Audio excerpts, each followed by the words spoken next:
Bakit po hindi niyo sinasamba si Mama Mary? Sinasamba? Yes. Kasi lalabas kasing kasinungalingan pag sinamba mo si Maria. Masama po yung sasamba ka sa kapwa mo nilalang. Ang dapat sambahin yung lumalang. Pakinggan nyo, 1.25 ng Roma. Basa. Sapagkat pinalitan nila ang katotohanan ng Diyos ng kasinungalingan at sila'y nagsisamba at nangaglingkod sa nilalang kaysa lumalang. Ang dapat sambahin yung lumalang eh. Eh si Maria nilalang din yun eh. She's also a created being. Creature siya eh. Hindi naman siya creator eh. Ang sinasamba po, yung creator. Pag sumamba ka sa nilalang, kasinungalingan yun. Mali sa Diyos yun. Kaya yung mga anghel, sa Biblia, bawal sambahin ng anghel. 22:8 ng Apokalipsis. At akong si Juan, ako ang nakarinig at nakakita ng mga bagay na ito.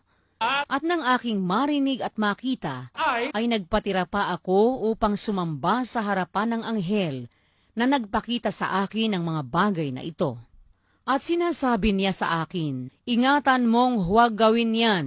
Ako'y kapwa mo alipin at ng iyong mga kapatid na mga propeta at ng mga tumutupad ng mga salita ng aklat na ito. Sumamba ka sa Diyos.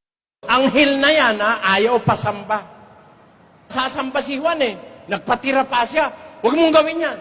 Ako rin ay alipin, kagaya mo. Sa Diyos ka sumamba. Sabi nung anghel. Masama po yan. Hindi ka maliligtas pag sumamba ka sa anghel. 2 ng Kolosas. Sino man ay huwag manakawan ng gantimpala sa inyo sa pamamagitan ng kusang pagpapakababa at pagsamba sa mga anghel. Tanyo, pag sumamba ka sa anghel, mananakawan ka ng gantimpala. Eh kung yung anghel bawal sambahin, si Maria pa. Eh tao lang naman si Maria, di naman anghel. Tanyo, ano sabi ng Biblia? Deuteronomio 5:7 hanggang 9. Huwag kang magkakaroon ng ibang mga Diyos sa harap ko. Huwag kang gagawa para sa iyo ng larawang inanyuan, nakawangis ng anumang anyong nasa itaas sa langit, Oo. o ng nasa ibaba sa lupa, Oo. o ng nasa tubig sa ilalim ng lupa. Huwag mong yuyukuran sila, o paglilingkuran man sila, sapagkat akong Panginoon mong Diyos ay mapanibughuing Diyos. Nagseselos ang Diyos eh. Eh, biro mo naman, siya gumawa sa'yo, tapos lumuhod ka sa iba. Ay, hindi naman ika. Hindi naman pinapasinasamba. Yun ika, pinapatungkol naman namin sa Diyos. Yun daw ginagawa nila sa ribulto, pinapatungkol sa Diyos. Eh, ganito naman halimbawa ko. Halimbawa, eto, lalaki, asawa mo. Babae naman ikaw. Yun ang asawa mo. Hahalikan mo yung ibang lalaki, yayakapin mo. Huwag ka magagalit, patungkol naman sa iyo to eh. Payag ka. Hindi payag ang Diyos doon. Papatungkol mo sa Kanya kahoy itong niluluran mo, niyayakap mo. Di ba? O, tayo merong isang ribulto, kahoy. Pupunasan mo.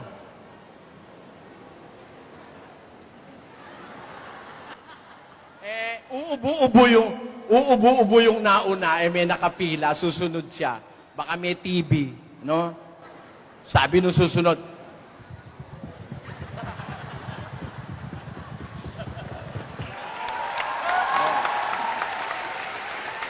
ikaw ang Diyos. Ikaw ang Diyos. Hindi ka kaya magselos. Biro mo, paanang may paa hinahalikan mo, hindi yung kanya. Kay Baal ka nagsusulit. O, tanyo. Kaya yan, alam nyo mga kababayan, kahit ano pang pangangatwiran ang gawin, mali. Mali. Basa, Jeremias 2:27. Na nangagsasabi sa kahoy, ikaw ay aking ama. Papa Jesus. Sabi niya sa kahoy, Papa Jesus. Siyang ama. O tapos, Sa bato, iyong ipinanganak ako. ang nanganak pala sa kanya ay bato. Di Mama Mary naman. Biro mo naman, paano naman nangyari yan ng mama mo? Bato yan eh. Tao ka, ba't ka naging anak ng bato? At ang kakatuwa, yun naman tatay mo, kahoy. Paano kaya nag-mate yung kahoy at bato at ikaw ang ipinanganak? O, tanyo. Kaya ano sabi ng Biblia?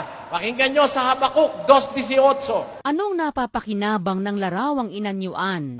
Na yaoy inanyuan ng manggagawa niyaon. Oh. Nang binubong larawan na tagapagturo ng mga kasinungalingan na tinitiwalaan ng nag-aanyo sa kanya na gumawa ng mga piping Diyos-Diyosan. Sa aba niya. Sa aba niya na nagsasabi sa kahoy, gumising ka. Sa piping bato, bumangon ka. Magtuturo baga ito? Narito, nababalot ng ginto at pilak at walang hinga sa loob niyaon. Tanyo, awa-awa naman tayo. Pinasamba tayo sa kahoy at sa bato. At magastos yung pagsamba dyan, kailangan ng bulaklak, kandila kahit araw. Kasi yung kandila sa Biblia, ginagamit yun sa gabi, pang ilaw. Sa atin naman, kahit araw na maliwanag, tirik na tirik ang araw, may kandila pa rin. Magastos yan. At minsan sa isang taon, merong malaking ano yan, malaking gastusan yan. Patay ang mga baboy, manok, kalabaw, kabayo, kambing, patay. At ilalabas yan para yan ipasyal paminsan-minsan.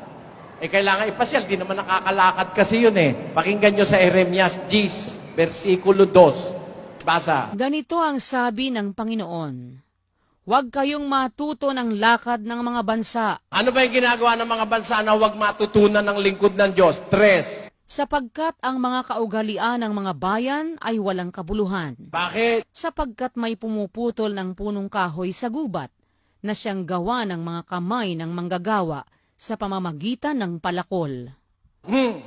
Kanilang ginagayakan ng pilak at ng ginto.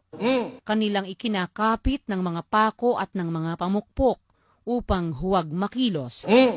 Sila'y gaya ng puno ng palma na binilog at hindi nagsasalita. Kinakailangang pasanin sapagkat hindi makalakad. Kailangan pasanin, hindi makalakad mabuti nga kung basta pasan lang ang gagawin mo Naku, maghahanda ka, may paputok, may kung ano-ano. Alam mo, kung buhay lang si Santa Maria, baka... Bakit? Masama yun. Alam ni Santa Maria masama yun.